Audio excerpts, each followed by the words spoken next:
Et simuleret livsforløb. Om mig.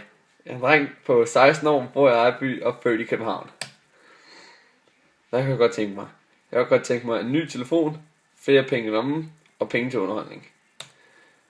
Jeg får 300 kroner i lommepenge om måneden. Det giver 3.600 i alt. Det er ikke nok, hvis jeg skal have alt det, jeg gerne vil få.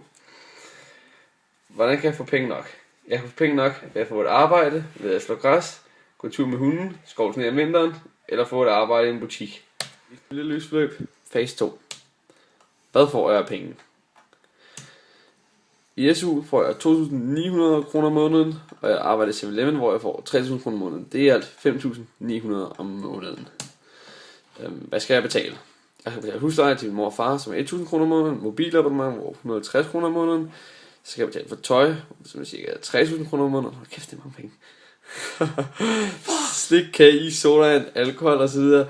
200 til 500 kroner om måneden. Det giver alt 4.350 til 4.850 kroner om måneden. Et simuleret livsforløb, fase 3. Familie. Jeg har en kæreste på 24 år, og min familie er også mine 2 lækre biler. Jeg arbejder hvor jeg er chef i en mega virksomhed, hvor jeg tjener 250.000 om måneden, og det giver 3 millioner om året. Og så plus jeg var i Las Vegas med nogle gutter, og så vandt jeg lige 2 millioner i poker.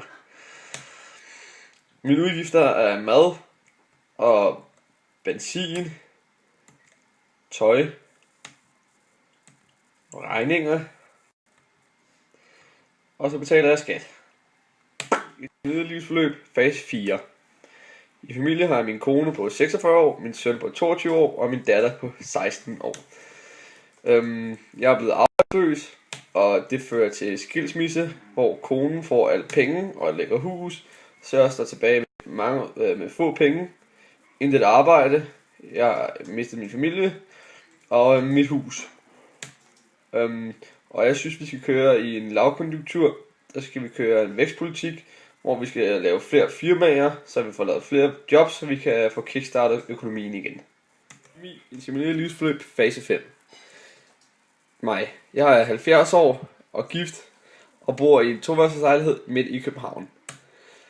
I min økonomi, jeg får folkepension, som er 69.648 kroner om året.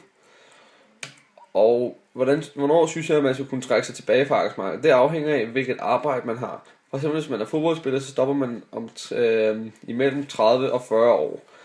Men ellers, hvis jeg synes, at man er normalt arbejder, der arbejder på kontor og sådan noget, burde kunne arbejde til hun var 65 år.